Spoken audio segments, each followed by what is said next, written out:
Pero si somos sinceros, probablemente todos hemos tenido un fuerte apego emocional a algo que valoraba más que a las personas. Quizás sean nuestras posesiones, nuestro dinero, nuestra política. Solo nos gusta la gente que es como nosotros. Y estas son las cosas que Dios dice: tú tienes una pasión por eso, pero yo tengo una pasión por la gente que está lejos de mí. ¿Y cuántos de ustedes saben que eso es difícil de procesar para nosotros? Porque creemos en la gracia de Dios, que Él puede perdonar a cualquiera hasta que Él perdona a la persona que nosotros no podemos. Porque quiero recordarnos que a menudo, cuando estamos consumidos por el pecado de otras personas, se hace muy difícil pasar por alto el nuestro. Nuestra gracia y la gracia de Dios son muy opuestas. Estamos de acuerdo que, dejado a nuestro propio diseño humano, no podemos extender la gracia como Dios lo hace. Si usted ha estado alrededor de iglesia en absoluto, mientras crecías, probablemente has escuchado la palabra gracia lanzada. ¿Alguien ha oído hablar de la palabra gracia? ¿Sí? 4 de ustedes, muy bien, genial. Lamento que no hayan oído más de eso. Quiero decir, nos encanta cantar sobre ello, hablar de ello como gente de iglesia. Creo que en su mayor parte, incluso hay un himno famoso, ¿verdad? Amazing Grace. Qué dulce el sonido. Que salvó a un desgraciado como yo, ¿verdad? Y cantamos sobre la gracia asombrosa. Algunas personas llaman a sus hijas gracia. Es una palabra popular en la cultura de la iglesia. Pero también creo que es una palabra que, si somos honestos con nosotros mismos, deseamos para nosotros, pero realmente no vamos a dársela a otras personas. Y lo que sé acerca de la gracia de Dios es que, hombre, nos encanta cantar sobre ella. Es algo muy popular de lo que hablar. Pero la gracia de Dios es también muy, muy, muy escandalosa. De hecho, para muchos de nosotros es súper incómodo pensar en cómo la gracia de Dios es lo suficientemente amplia como para cubrir a las personas que no nos gustan. De hecho, Dios es indiscriminado con su misericordia, y eso puede ser realmente incómodo para nosotros. Pienso en algo que sucedió hace sucedió hace 9 años, el lunes pasado, June de June, un joven con el nombre de Dylan Roof entró en una iglesia en Charleston, Carolina del Sur, y pasó alrededor de 1 hora en el estudio de la Biblia en esta iglesia predominantemente negra. Y en medio del estudio de la Biblia sacó una pistola y mató a 9 personas, incluyendo al pastor y un senador estatal. Y en este momento usted está a punto de ver este video, uno de los más atroces actos, obviamente, entrar en este estudio de la Biblia y comenzar a tomar la vida de las personas. Pero una de las cosas más fascinantes es lo que sucedió después, en la sala del tribunal, que la familia eligió el perdón. Mira este video. Buenas noches. Sus palabras resonaron en una sala del tribunal en Charleston hoy. Palabras más poderosas y resonantes que cualquier acto de las víctimas del odio. Las familias dirigiéndose directamente al hombre acusado de abrir fuego dentro de la iglesia Madre Emanuel, contando una pérdida de dolor y más notablemente un perdón hoy. El juez mantuvo 1 año de edad. Dylan Techo sin fianza, investigadores diciendo a las noticias de NBC. Confesó casi de inmediato a tomar esas 9 vidas, y este detalle escalofriante que su amabilidad con él en ese servicio de oración miércoles casi le convenció para abandonar su plan. Esta noche, una vigilia en honor a esas vidas perdidas en la arena de Charleston con 5,000 asientos. Pero vamos a empezar con los momentos extraordinarios de hoy en la corte, incluyendo algunos sorprendentes y controvertidos comentarios del juez. Chris Jansing de NBC nos conduce. Dylan Roof estaba de pie en una pequeña sala de la cárcel flanqueado por guardias armados, sin mostrar ninguna emoción. ¿Cuál es su edad? 21. ¿Tienes 21 años? ¿Tienes trabajo? No, señor. La sala, abarrotada de familiares de las víctimas, fue una emotiva audiencia de vinculación que comenzó con una inesperada declaración del juez. Tenemos víctimas, 9 de ellas. Pero también tenemos víctimas en el otro lado. Hay víctimas en el lado de la familia de este joven. El magistrado dejó atónitos a algunos espectadores al mencionar a la familia del tirador. Las familias de las víctimas hablaron directamente con Dylan Roof por videoconferencia. La hija de la septuagenaria Ethel Lance. Preciosa de la que ser. Nunca hablaría con ella. Nunca más, nunca podría volver a abrazarla. Pero la perdono. Alana Simmons habló de su abuelo, el reverendo Daniel Simmons.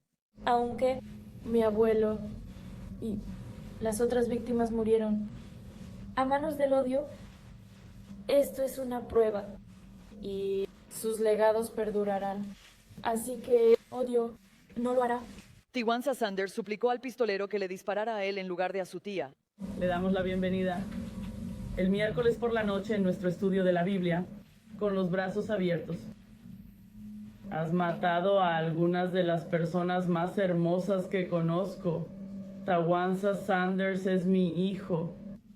Pero Tawanza era mi héroe. Tawanza era mi héroe. Pero, como decimos en un estudio bíblico, te disfrutamos, pero que Dios se apiade de ti. Y la abuela de una niña de 5 años salvó su vida, diciéndole que se hiciera la muerta. Supongo que ese precioso angelito. Ángel, ella solo sabía que tenía que hacer esto para sobrevivir. En muchos estados no es habitual que las familias hablen en una vista de fianza, pero la ley de Carolina del Sur lo permite. Hoy, con sus pérdidas aún tan frescas, una a una, las familias honraron a los que perdieron con piedad para el hombre acusado de llevárselos. Vaya, ofrecieron misericordia para el hombre acusado de tomar esas vidas. Ahora, voy a ser realmente honesto y transparente con ustedes. No sé si podría hacer eso. Sabes, creo que es muy fácil para nosotros mirar una situación y pensar que sabríamos cómo responder y actuar. Pero podemos ser honestos que eso sería muy, muy difícil de hacer en el momento. Y creo que para muchos de nosotros, cuando se trata de gracia, cuando se trata de perdón, ya sabes, nosotros no necesariamente reconocemos lo amoroso que es Dios, porque su amor está mucho más allá de lo que podemos comprender como seres humanos, su capacidad de perdonar. Porque lo que quiero que sepas es que es imposible en el corazón de seres humanos ser capaz de hacer eso sin la ayuda de Dios. Requiere absolutamente la ayuda del Espíritu Santo. Y creo que la pregunta con la que tenemos que luchar hoy es: ¿cómo respondo cuando Dios ama a mis enemigos y quiere que yo también los ame?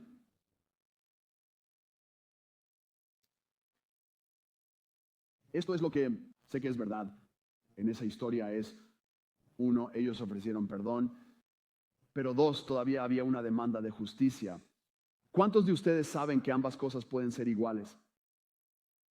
Y creo que a veces pensamos que como cristianos existe el perdón ciego o casi un sin emoción, perdón sin emoción, y eso no es verdad. Creo que hay una justicia para decir como hay un juicio justo y justicia que debe ser servida. Pero ¿cómo redimimos el alma de una persona? Y eso es muy difícil de procesar para nosotros como seres humanos. Y lo que estamos viendo en esta historia, en la historia de Jonás, la mayoría de nosotros estamos probablemente muy familiarizados con Jonás. El problema es que estamos familiarizados por un tipo de libro para niños de familiaridad. No es un cuento para niños. Y creo que le hacemos un flaco favor a la Biblia cuando vemos a Jonás como una historia de dibujos animados, donde él huye de Dios. Oh, mira, está huyendo de Dios. Se lo traga una ballena y él está ahí remando en un bote o algo así. Y Dios es como, oh, ya sabes, vamos a predicar a los ninivitas. Y sale y predica, todos se salvan. Y ese es el final de la historia. Esto es mucho capas y adulta historia. Un montón de temas adultos aquí que son muy difíciles de procesar y razonar con ellos. De hecho, si no conoces la historia de Jonás, hay 2 conflictos principales en juego. El libro solo tiene 4 capítulos. Te animo a que lo leas entero hoy mismo. Pero hay 2 conflictos. Dios tiene un conflicto con esta ciudad llamada Nínive y Dios tiene un conflicto con Noé. Y aquí está la cosa, solo uno de esos conflictos se resuelve al final de la historia. Uno queda abierto. Vemos que el conflicto en realidad se resuelve con los enemigos de Jonás, pero no con Jonás. Dios llama a Jonás, le dice, escucha, necesito que vayas a esta ciudad. Ahora, esto es lo fascinante. Quiero poner un poco de contexto, porque muchas veces cuando leemos la Biblia olvidamos que son ciudades reales, lugares reales, cosas reales. Así que quiero ponerlo en contexto hoy. Vamos a poner un mapa del Medio Oriente. Quiero que vean dónde dice Israel. Aquí es donde Jonás habría sido llamado en esa zona. Y Nínive sería el actual Irak. Así que pueden ver dónde está Irak. Y así dice que cuando Dios lo llamó para ir a lo que hoy conocemos como Irak, para básicamente decirle a esta ciudad, oye, tu maldad va a traer el juicio de Dios. Tienes que ir a decirles y básicamente compartir el evangelio con ellos. Y se dirige a una ciudad llamada Jope, que es la actual Tel Aviv. Y si sabes algo de Tel Aviv, está justo en el mar Mediterráneo. Así que va lo que conocemos como Tel Aviv para subir a un barco para dirigirse a una ciudad llamada Tarsis. ¿Adivina dónde queda? Todo el camino hasta lo que hoy conocemos como España. Como si mi hombre no solo huyera de Dios, se va al otro lado del mundo. Se va a los extremos para escapar de ir a compartir una historia sobre la gracia de Dios a estas personas que odia. No se equivoquen al respecto. Jonás no está huyendo por miedo, está corriendo por odio. ¿Puedes quitar eso? Así que aquí, esto es lo fascinante.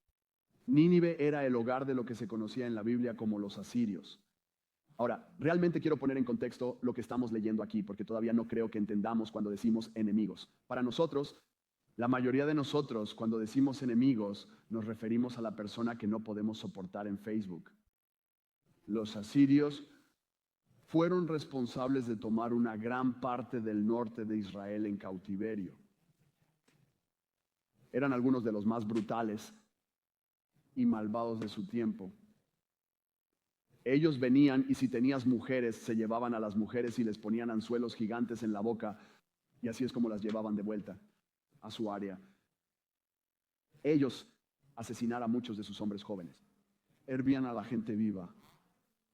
Podemos todos tomarnos un tiempo y decir, puedo entender Jonás estar molesto. Y podría usted imaginar, Dios es como, hey Jonás, ve con esa gente. Él dice, están viviendo en la maldad, pero necesito que vayas y les prediques este mensaje. Y Jonás es como, nah, hombre, él es como, yo sé lo que estás haciendo, ahora mismo. Y él dice algo en el versículo 2, como esto es como cuando estás leyendo esto sin contexto, suena como Jonás tipo de ser un bebé. Parece ridículo, pero cuando entiendes el contexto, creo que la mayoría de nosotros probablemente se identificaría más con Jonás de lo que pensamos. Y esto es lo que dice. Versículo 2 dice, yo sabía, él dijo, eso es que yo sabía que eres un misericordioso y compasivo Dios, lento para enojarse y lleno de amor inagotable. Estás deseoso de dar marcha atrás, de destruir a la gente.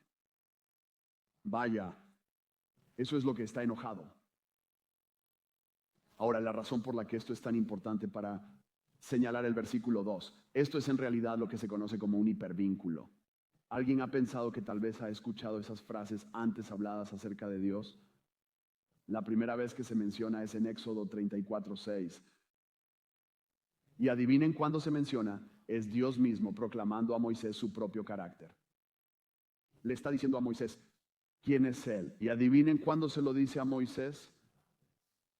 Es el tiempo cuando Israel se rebeló y estaba haciendo un becerro de oro mientras Moisés estaba en la cima de la montaña. Y adivina lo que Dios estaba a punto de hacer. Aniquilar a Israel. Y Moisés en realidad va en nombre de Israel, reza para que Dios lo libere. Y Dios dice, lo haré. ¿Sabes por qué? Porque soy compasivo y misericordioso. Soy lento para enojarme y estoy lleno de amor inagotable.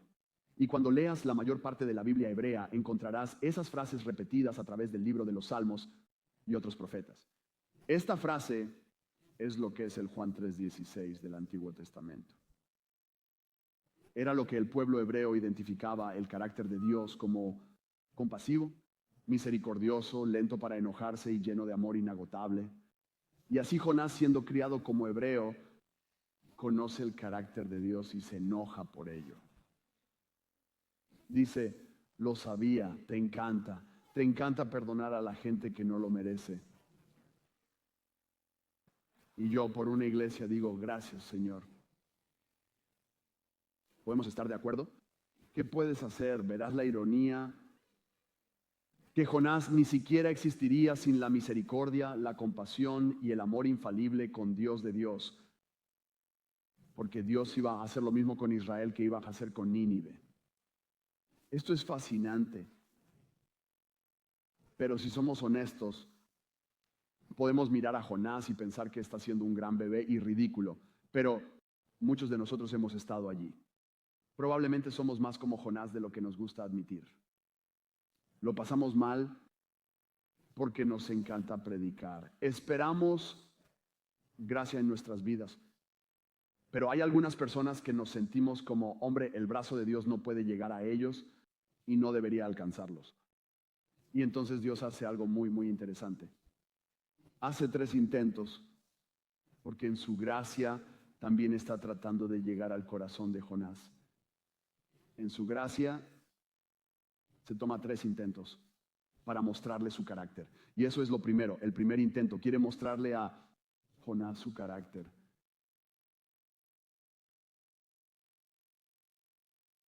Quiere mostrarle a Jonás su carácter. Mira el versículo 4 del capítulo 4. Él dice, el Señor responde, ¿está bien que te enojes por esto? En otras palabras, ¿por qué estás enojado, hermano? Lo perdono. ¿Ven que ha mostrado gracia y misericordia al mismo Jonás? ¿Y cuál fue la respuesta de Jonás? Él simplemente ignoró a Dios, corrió de nuevo. Al igual podemos, como me siento como Jonás, es un poco dramático porque como hay 3 veces que es como, solo quiero morir. Ya sabes, como cada vez que se pone en este estado emocional, él es realmente emocionalmente inmaduro, ya sabes, en este momento en el que solo quiere ignorar a Dios, huir. Y es fácil para nosotros juzgar a Jonás, pero hemos estado allí. Y mira esto, él le dice, ve a entregar este mensaje a Nínive. Quiero que veas el mensaje que Jonás predica cuando aparece. Si sabes algo de la historia, Jonás está huyendo de Dios. Está en medio del mar Mediterráneo, una tormenta. Aparece y básicamente Jonás dice, yo soy la razón por la que hay una tormenta aquí. Si ustedes quieren que la tormenta termine, noten que él no dice como chicos me arrepentiré, ya saben, lo siento. Es como chicos, tiradme por la borda, prefiero morir a que ustedes estén bien. Lo tira por la borda. Mi hombre se hunde hasta el fondo. Si voy a meterme en el océano, probablemente piense que no quiero ahogarme. Mi hombre es como, esto es lo mucho que odia a los asirios. Él es como, me voy a ahogar. Y la Biblia dice, Dios envía un gran pez para tragárselo. ¿Cómo podría usted imaginar como Jonás es como, ni siquiera puedo morir? ¿Cómo eres? Déjame ir. Y la Biblia dice que en medio de él estar en el vientre de este pez, en realidad se vuelve a Dios. Y él lo libera. Él va, ok. Y lo escupe a tierra seca y va a predicar su mensaje. Mira el mensaje. Aquí está el sermón. ¿Están listos? Capítulo 3, versículo 4. El día que Jonás entró en la ciudad, gritó a la multitud, dentro de 40 días Nínive será destruida. Deuces. ¿Cómo que? 8 palabras en inglés, 5 palabras en hebreo. Esa fue la extensión del sermón. Y no dijo por qué. Él no dice como, hey chicos, mi nombre es Jonás. No se presenta. Al igual que ustedes tienen 40 días. Y se va. Y este es un momento poderoso. Porque seamos honestos, todos hemos sido culpables de ser como Jonás y solo dar a la gente la mitad del evangelio. Él da la mitad del mensaje, pero lo que no anticipó es que Dios, su bondad y fidelidad, es que a pesar de que no estaba siendo obediente, incluso solo esas 8 palabras, el corazón de Nínive estaba tan blando para ser receptivo a este mensaje. La Biblia dice que van en este ayuno y todos terminan arrepintiéndose ante Dios, que sus corazones eran más blandos que el de Jonás. Y Jonás es el profeta aquí. Podemos estar de acuerdo si crecemos leyendo la historia, leemos a Jonás como si fuera un héroe bíblico, cuando en realidad es probablemente el antihéroe de la historia. Pero aún así es el profeta elegido por Dios. Y aquí está, huye. Y aquí es donde se pone realmente salvaje. Se va por 40 días. ¿Alguna vez has visto eso que significa que es como Michael Jackson haciendo palomitas de maíz? Como que no puedes esperar a ver el argumento. Él es como, voy a ir a ver a estas personas se destruyen. Y monta el campamento. Y él solo está esperando. Como, hombre, espero que no se arrepientan. Espero que no puedo esperar para ver su destrucción. Sé que nunca has hecho eso o estado allí. Pero imagina como si vieras a la persona que no te gusta en Facebook y algo realmente bueno le sucediera. Y estás como, ¿por qué Dios? O incluso peor, los ves. Dices, tío, ¿has oído que fulanito se está divorciando? De verdad, eso es horrible. Pero por dentro estás celebrando porque estás como, no me gustaban de todos modos. Él no era bueno para ella no era buena para él. ¿Alguna vez has celebrado la caída de alguien? Sé que probablemente nunca lo has hecho, pero imagina si lo hicieras. Esto es lo que Jonás está anticipando. No puedo esperar a ver su caída. Y aquí está lo que es realmente interesante acerca de esta frase. Él dice esto, dice que Nínive será. Y esta palabra en hebreo se llama Hapak, H-A-P-A-K. Y es algo así como, ya sabes, como las palabras en inglés tiene, usted puede utilizar la misma palabra, pero tiene diferentes significados, como la palabra bat. Por ejemplo, un bate puede ser un instrumento que se utiliza para golpear una pelota, ¿verdad? Las pelotas no las trajeron ayer. Eso es un bate. También puedes decir bate y significa un roedor volador. ¿Alguien sabe de qué estoy hablando? ¿Cuántos de ustedes saben que el contexto importa? Dices, oye, trae un murciélago contigo. Y ellos dicen, vale, iré a coger uno. ¿Qué voy a hacer con esto? ¿Cuántos de ustedes saben, como si usted sabe el contexto y la situación, usted sabe que uno, ¿estás hablando? ¿Alguien sabe que estoy hablando ya al seguimiento conmigo? Así que la primera, esta palabra hapak, se utiliza en 3 significados diferentes en todo el Antiguo Testamento. Y el primer significado significa ser volteado o arruinado. En realidad se utiliza en Oseas capítulo 7, versículo 8. Esto es lo que dice. Dice que el pueblo de Israel se mezcla con extranjeros impíos, haciéndose como hapak, como un pastel a medio hornear. Así que en otras palabras, se arruinó como nadie come pasteles a medio hornear. Puedes comer masa de torta, pero no tortas a medio hornear. Realmente extraño. No lo sé. Pero como por lo que está diciendo como, hombre, esto básicamente no es bueno. Está arruinado. Ese es el primer significado. El segundo significado de la palabra hapak significa ser derrocado, destruido. Y esto se encuentra en Lamentaciones capítulo 4, versículo 6. Y esto es lo que dice el versículo. Dice, la culpa de mi pueblo es mayor que la de Sodoma, donde Hapak golpeó en un momento y ninguna mano ofreció ayuda. Destruido. Pero entonces el tercero, aquí es donde se pone interesante. Hay un tercer significado de la palabra Hapak, y es en realidad significa cambiado o transformado. Y esta palabra se usa en el Salmo 30, versículo 11. Compruébalo. Hapak, mi luto en alegre danza. Me has quitado mis vestidos de luto y me has vestido de alegría. Tú lo has transformado. Yo tenía luto, pero tú lo has transformado, lo has hapak en alegría. Ahora, ¿ves lo que está pasando aquí? ¿Cuál de estos 3 crees que Dios quería para Nínive? Transformar. ¿Cuál crees que era la intención de Jonás? Vosotros a punto de ser aniquilados. Y lo que esto nos recuerda en este texto es que el último deseo de Dios es que cada pecador llegue al arrepentimiento total y a conocerlo.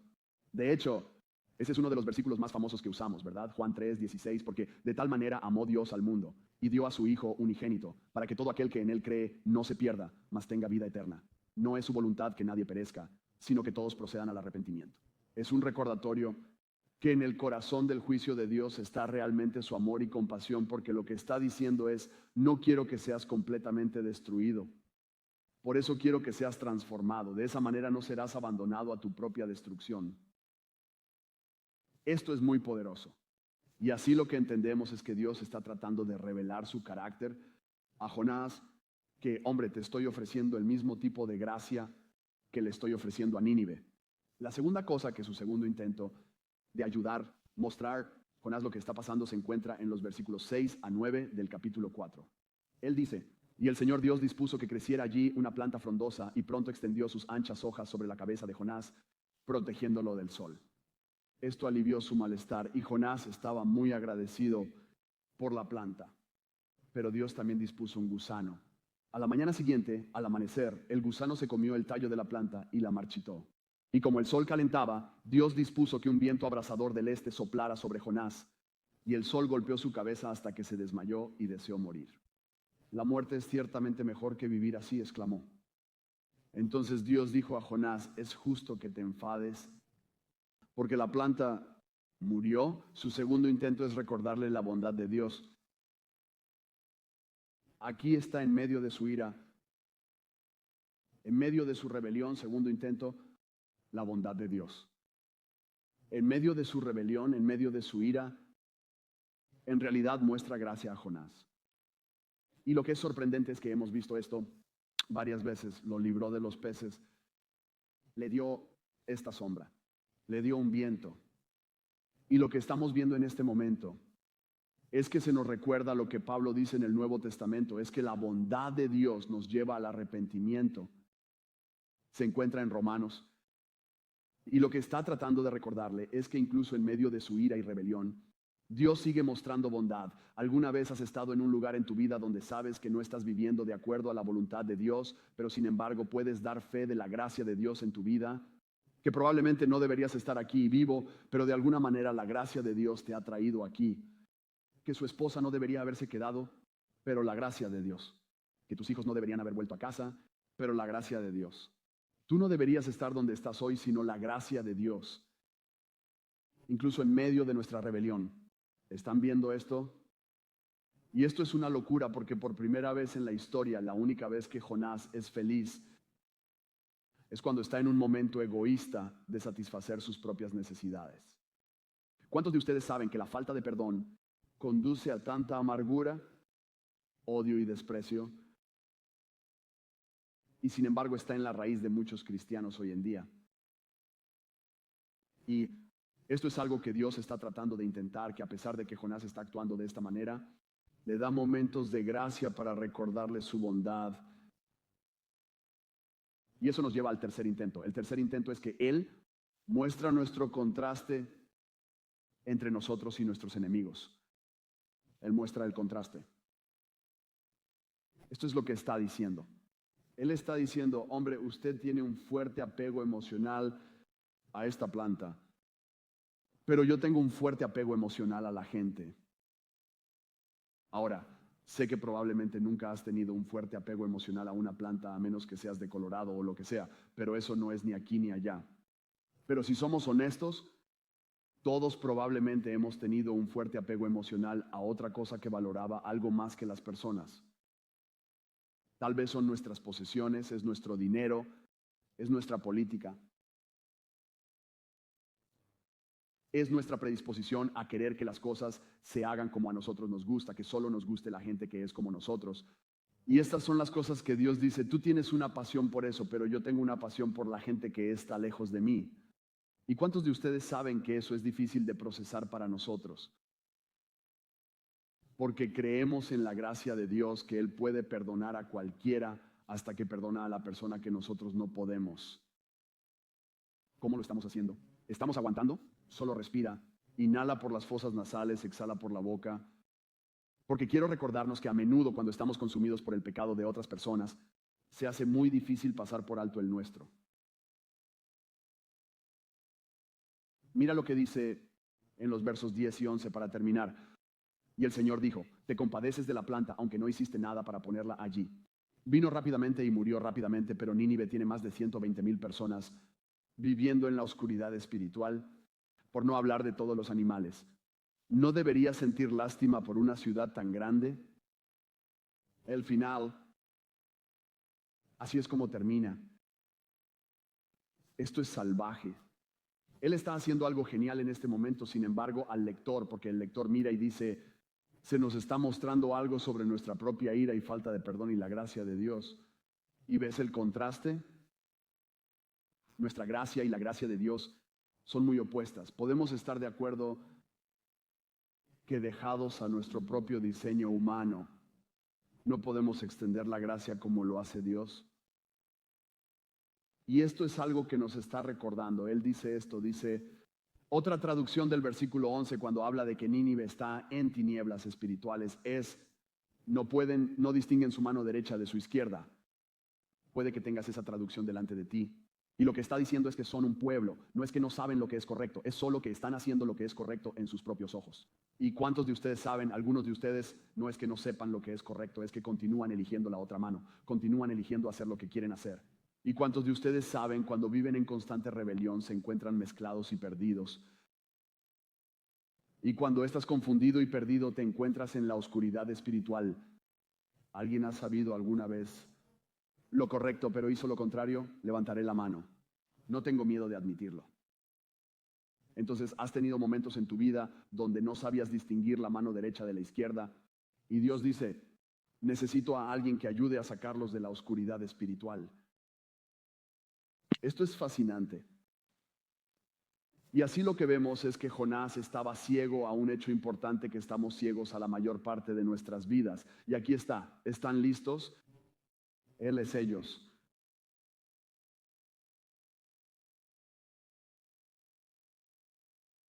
Porque a veces somos Nínive, pero muchas veces somos Jonás. ¿Y cuántos de ustedes saben? Dios ama a ambos y desea que ambos se arrepientan y vengan a conocerlo. ¿Saben? Lo fascinante de esto es que todo este libro es básicamente una confesión escrita. Está escrito por Jonás. Y él es, quiero decir, hablar de la realidad y la realidad, porque si estoy escribiendo una historia como esa, probablemente estoy dejando de lado el hecho de que actúe de esta manera, ¿sabes? Yo soy como sí, y Dios salvó a todos. Fue realmente genial, ¿sabes? Pero en mi corazón estoy como, oh, no. Pero estamos viendo un crudo, transparente, vulnerable hombre que decir, tengo que confesar, yo estaba queriendo Dios a caer fuego sobre su cabeza. Y me pregunto si estamos en este lugar hoy donde podemos confesar, no sé si quiero gracia para mi enemigo. Prefiero el juicio. Porque tenemos que recordar que la Biblia no fue escrita para nosotros, sino que fue escrita para nosotros. Y por lo tanto esta es una imagen de nosotros. Y la pregunta con la que tengo que lidiar antes de irme hoy es esta. ¿Cómo estoy viviendo en respuesta a la pregunta final de Dios? ¿Y cuál fue su pregunta final?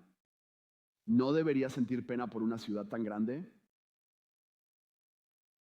Tienes que recordar, 120,000 personas,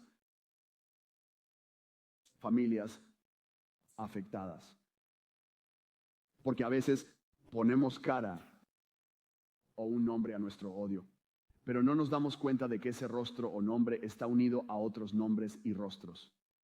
Recuerdo cuando estaba caminando a través de mi calvario de asesoramiento y tratando de encontrar, básicamente, orientación sobre cómo manejar a la persona que abusó de mí y todas estas cosas. Y alguien, quiero decir, yo tenía gente cercana a mí. Es como, hombre, ¿quieres que quieres que echemos a esta persona de la iglesia? ¿Quieres que, para hacer frente a esta persona?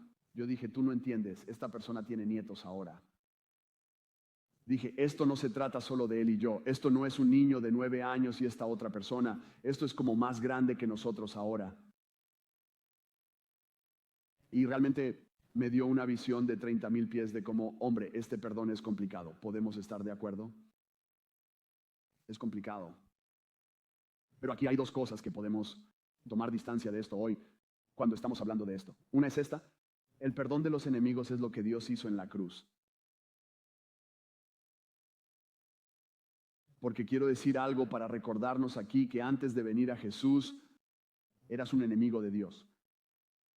Si eres cristiano hoy, quiero que sepas que no eres salvo porque Tu familia creció en la iglesia porque tu abuelo era pastor, porque creciste al lado de una iglesia, porque fuiste a un grupo de jóvenes los miércoles por la noche, porque de alguna manera puedes citar algunos versículos de la Biblia, puedes cantar todos los himnos, cantar todos los himnos.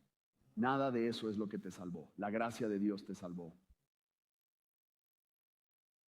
Y lo que olvidamos es que la cruz es la hermosa imagen de que una vez fui enemigo de Dios, pero debido a lo que hizo en la cruz me hizo un amigo, me hizo hijo, te hizo hija por su bondad y su gracia. Y esto es lo que quiero que entiendas, que sé que es real porque he estado en tus zapatos, te lo prometo.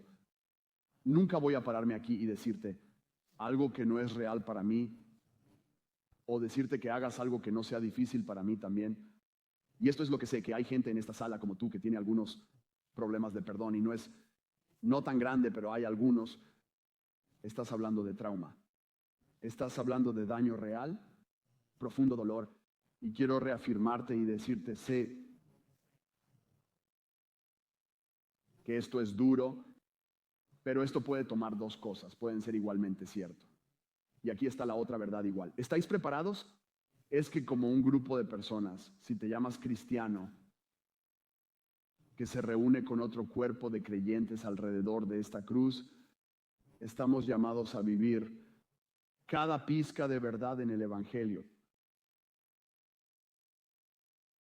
Y Jesús nunca dijo que nada de esto sería fácil. Pero cuando dice en el Sermón de la Montaña, amen a sus enemigos, eso no fue una sugerencia. Pero esto es lo que también sé. No es fácil de inmediato de hacer. El perdón es una decisión diaria que solo es alimentada, empoderada por el Espíritu Santo de Dios. Eso es. Y déjame decirte algo. Es difícil, pero déjame decirte algo también.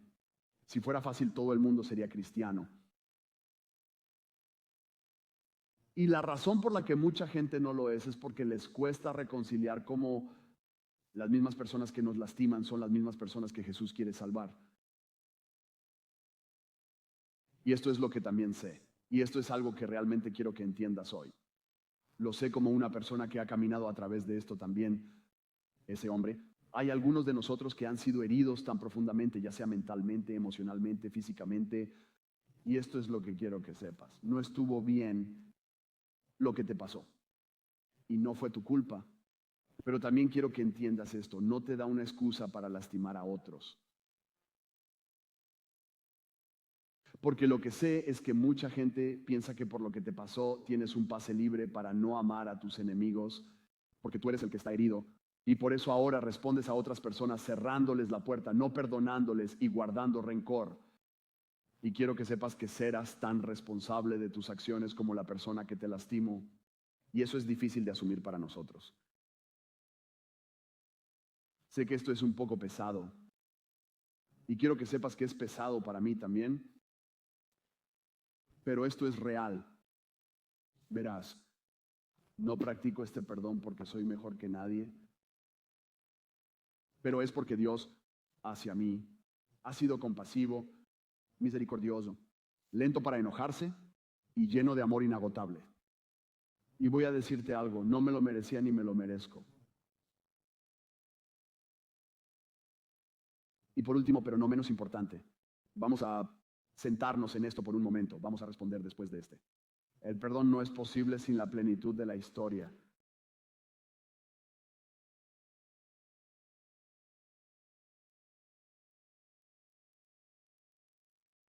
Esto es lo que significa.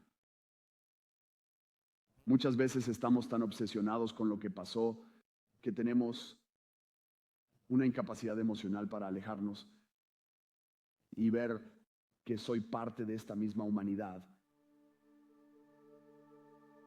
En otras palabras, si estoy tan obsesionado con lo que pasó, no puedo alejarme y preguntarme cuáles son las cosas que llevaron a esta ruptura, porque lo que tenemos que entender es que somos contribuyentes a esta misma cultura rota en nuestras propias vidas. Yo he contribuido a este quebrantamiento. ¿Por qué? Porque soy humano. Y soy un humano que es un pecador, que necesita un Salvador. ¿Están entendiendo esto? ¿Lo entienden? Y lo que es difícil para nosotros es ver a quien nos lastimó como otro ser humano afectado por esta enfermedad llamada pecado. Que cuando miro a las personas que me lastimaron, me doy cuenta que me alejo y digo, hombre, ellos eran, y escucha, quiero que entiendas, esto no es para excusar el comportamiento de nadie, pero es para recordarme que la muerte de Jesús en la cruz no fue solo por mí, sino que toda la humanidad está formada por nuestros deseos personales, nuestra codicia, nuestro egoísmo, nuestra lujuria, nuestra violencia, y todas esas cosas tienen un efecto dominó en nuestro mundo. Y se ha abierto camino en casi todos los hogares representados en esta iglesia. No me importa si parece que entras aquí y te gusta. Hombre, usted y la Madre Teresa se relacionaron y ya se acaba de... nacido en la sala de la escuela dominical, lo que sea. Ustedes saben, tienes esos efectos dominó en tu vida, de una humanidad rota. Y cuando no puedo alejarme y situarme con el resto de la humanidad y decir, Dios, veo que hay una historia mucho más grande aquí que se está escribiendo y que soy parte de toda esta historia del plan redentor de Dios para redimir el quebrantamiento a través de su Hijo Jesucristo. Lo que hace es ayudarme a tener una perspectiva totalmente diferente de la cruz. La última experiencia, hombre, esta es una que nunca he visto nada como esto en mi vida. Nunca. Estábamos aquí arriba conversando. Algunas personas estaban orando y todo el mundo estaba saliendo por la puerta. Y miramos a la derecha y había un hombre joven, creo que la edad de la escuela media, y estaba destrozado. No bromeo, abrazando la cruz por allí. Quiero decir, abrazando la cruz. Tyler está por aquí. Él es como, hombre, tienes que venir. Y él es llorando. Él es como, hombre, nunca he visto a nadie hacer esto antes. ¿Y sabes lo que dijo el muchacho? Dijo, acabo de leer por primera vez lo que Jesús hizo por mí. Y estábamos hablando entre bastidores y yo estaba como, ¿cuántos de nosotros leer la misma historia? Dijimos, sí, lo hizo, porque me lo merecía. En vez de, yo merecía estar en esa cruz. Pero Jesús tomó mi lugar. Y todo esto es realmente difícil de tratar. ¿Sabes? Uno de los pesos que llevo, pienso en mi primo. Mi primo ahora mismo está cumpliendo 2 cadenas perpetuas consecutivas en prisión por asesinato. Y crecimos como hermanos, tenemos la misma edad, nos llevamos un mes de diferencia, vivimos juntos en el instituto, corrimos los caminos juntos, nos de fiesta juntos, hicimos todas las cosas. A la edad de 18 años empecé a seguir a Jesús y seguía por el mismo camino. Y no hay un día que pase que no vaya como, hombre, tan contento de no haber hecho eso. ¿Sabes lo que pienso? Porque yo, ¿cómo salí? La gracia de Dios. Y hay un peso que llevo con eso porque sabes que tú también has estado ahí. Has estado codo con codo, has sido un adicto y te has encontrado todavía vivo después de una sobredosis, pero sin embargo conoces a gente que no lo está. Te encontraste recibiendo una sentencia más leve y salir de la cárcel y de prisión para poder limpiar tu vida, pero aún así conoces a gente que no lo ha hecho. Y quiero que sepas que no es por nada que tú hayas hecho, no es porque somos mejores que esas personas. Pero hombre, el amor, la gracia y la bondad de Dios. Y cuando no reconocemos eso, que no solo nos cuesta abrazar esa gracia para nosotros mismos, no podemos ofrecérsela a otras personas. Puedo decirles que la gracia y el perdón es como la salsa secreta del cristianismo. ¿Se dan cuenta de eso? Es la salsa secreta, es mejor que la salsa de Zack, es mejor que la salsa de Chick-fil-A. Es la cosa que, hombre, cuando la has probado es como, oh, esto es increíble. Es el arma secreta de la iglesia y sin embargo no la usamos. La iglesia de América de hoy es más violenta con nuestras palabras y nuestras acciones de lo que somos con la única arma que realmente puede redimir a la humanidad, y eso es el perdón y la gracia. Y lo que tengo que hacer es llegar a este lugar donde necesito abrir los ojos a mi propio pecado, ver la bondad y la gracia de Dios, reconocer la humanidad común y vivir la respuesta de Dios hacia esa humanidad. Y quiero confesarlo que no puedo hacerlo solo. Necesito la ayuda del Espíritu Santo.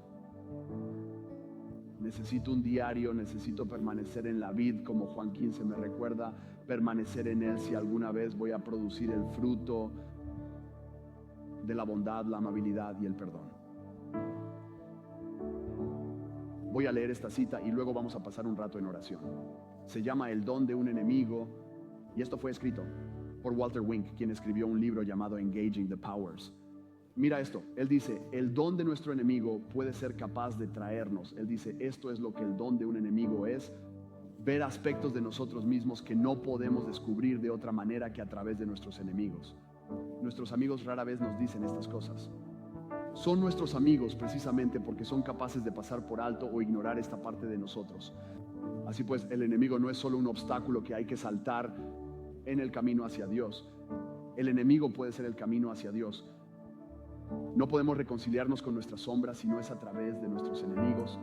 No tenemos casi ningún otro acceso a esas partes inaceptables de nosotros mismos que necesitan redimirnos si no es a través del espejo. Que nuestros enemigos.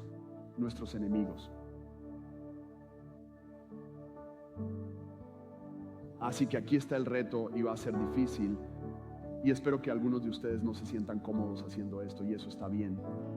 Pero para aquellos que realmente quieren responder a este mensaje hoy, esto es lo que les voy a pedir que hagan. Si tienen un diario o algún papel, lo van a sacar. Si no, tenemos algunas hojas en blanco en la parte de atrás de los asientos frente a ustedes. Pueden sacarlas. Solo una hoja en blanco. Esto es lo que quiero que hagas. Quiero que escriban el nombre de al menos una persona a la que os haya costado perdonar, que puedas considerar un enemigo o alguien con quien estés enojado, amargado y te cuesta perdonarla. Esto va a requerir que seas realmente vulnerable y honesto entre tú y Dios hoy. Vas a escribir ese nombre y esta es la segunda parte. ¿Estás listo? Vas a escribir todas las cualidades de ellos que te enfadan y que no te gustan. Y luego aquí es donde el caucho golpea el camino. Aquí es donde se pone difícil. Quiero que te preguntes cuántas de esas cualidades son ciertas en ti. Y luego vas a luchar con Dios. Y vas a meditar en eso por unos momentos. Y vamos a jugar por unos momentos. Y si usted está listo puedes llevar eso a la cruz, clavarlo en la cruz.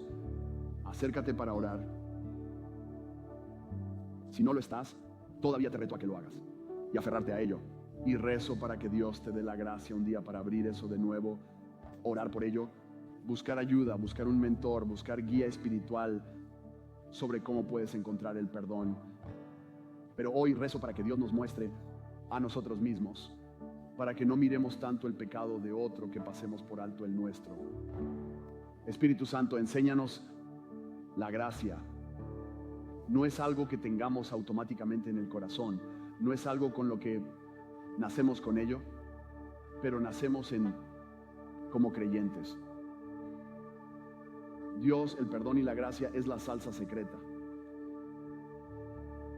Así que, Señor, danos la fuerza para ser vulnerables y honestos en este momento, transparentes. Esto es entre nosotros y tú. No se va a hacer público. Pero, Señor, ya estás tratando con los corazones en la sala. Así que, Dios, rezo en este momento para que no seamos duros de corazón, que no nos dejemos llevar por la ira. Pero, Dios, que nos preguntemos, ¿cómo estoy luchando con esa pregunta?